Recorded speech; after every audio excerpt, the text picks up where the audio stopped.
We're talking with Barry Shultz, old-time fiddler and much more. Want to find out, well, I've known you a long time, but I'd like to, all that time, I didn't know that you were from Fresno, really. We would see each other at music camps, and when I was on tour, you lived in Seattle, and I would see you here and there. And later, you come to find out that you're from Fresno, really. And can we just start by what year were you born? I was born in 1952, St. Agnes Hospital, I think. Okay. And what grade school? I'm just curious. What grade school did you go to? Went to Easterby School. Oh, okay. And did you have music in your family? Well, my family did have a little music. My grandmother played some harmonica, and my dad played some harmonica, and they all sang a little bit. We were the family. We went to fundamentalist churches, and there was a lot of singing, gospel singing, so forth. And my dad had a lot of country records, 78s from the 40s and 50s that I grew up listening to.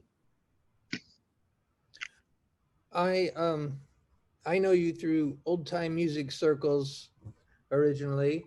How did you get to that point where, you had uh, harmonicas and church hymns growing up? How did you get to old time music from there? Well, it was a circuitous route. I had grown up listening to these country records of my dad that had some fiddle on them, but I'd never known any fiddle players at all. Didn't hear any of that around me as I was growing up. And I started playing the guitar maybe when I was about 13, and harmonica maybe a year or so before that. And I was in an idle conversation with somebody at my work, about music, and I said, sometime I'm interested in learning to play the fiddle. And he sort of said, well, what are you going to do about it? So I borrowed a fiddle, but I hadn't really heard much of anything, of real. I heard Roy Acuff playing on some of his records, and that was pretty much old time music. He played a lot of fiddle tunes, but I never heard any of it. And they were still playing Bob Wills on the radio around here when I was a kid, and Hank Williams records, that had good fiddle playing on it. The first good fiddle player, I think. Well, I was living in Davis in the 70s, and some of my housemates had some really good records of old time fiddling. And there were a few people around the town that played some of that stuff.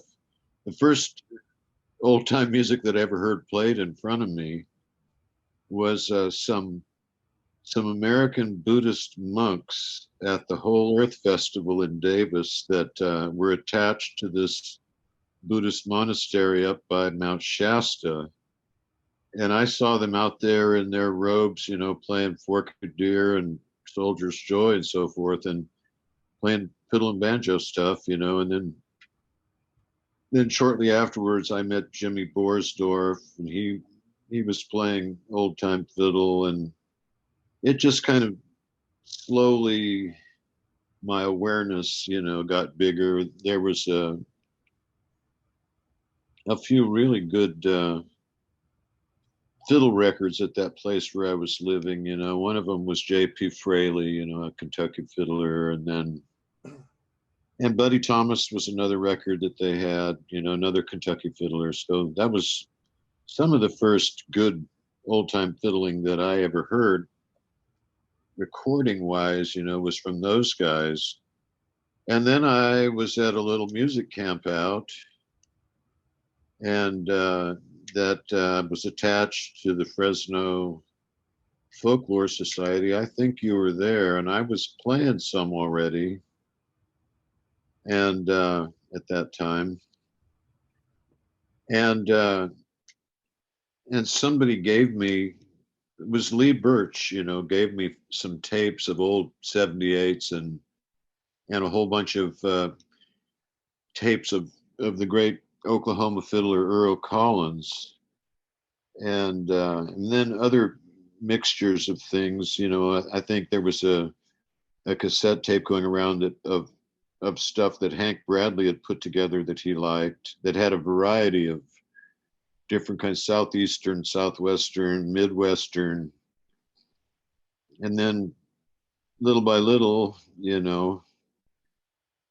there was also a collection of a steamer trunk full of reel-to-reel tape that these guys started putting together in the late 50s, and it had belonged to this guy that I knew named Dave Ricker, and a guy that was living in Seattle by the name of Jack Link had that in his possession, and I drove up there just to get that trunk, and I brought it back to California, and I got exposed to a lot of great music, from the recordings in that trunk. There was a copy of a tape that Tracy Schwartz and John Cohen had made in Amarillo, Texas around 1961 of Eck Robertson playing by himself at home.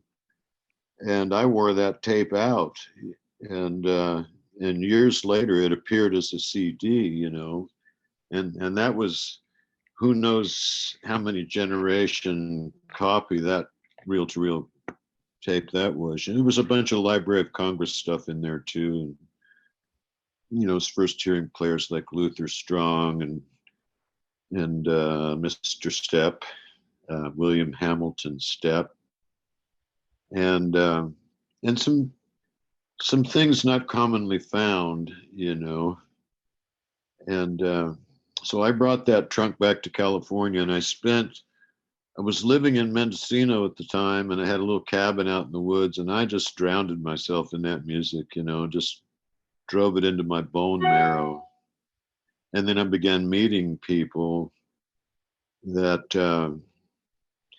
had traveled back to the Southeast and spent time with some of the old players there, my friend Judy Stavely in Mendocino had gone to visit Tommy Jarrell several times, and she had made some cassette recordings of him out in his yard playing, with his dog Bolivar barking at the cars going by, and little by little, I just kind of was taking that stuff into my bloodstream, and then later moved to Seattle, where there was a great scene going, for quite a while, and in fact, met another great old time banjo player there that was also from Fresno. His name was Warren Argo, and I played all over the Pacific Northwest with him, and so it was, and then later I actually began to learn more about the music that had been played here. There was a great fiddle player that came out here with his family, I think just right after the end of the First World War. His name was Dad Crockett. His name was John Crockett. Everybody called him Dad Crockett, and he made quite a few records and was in some movies actually down in Los Angeles. And I never met any of them, but I heard that music right away. And then Kenny Hall was here, and yourself, and many other people, and a great Missouri fiddler named Ron Huey lived here for many years, and I never knew him. He was dead by the time I moved back to Fresno. But I met a lot of other people that had known him, and one of the last guys that knew him played in a band with him called the Sweets Mill Mountain Boys, Peter Everwine, and he talked about the times he'd go out there and play with Huey, you know,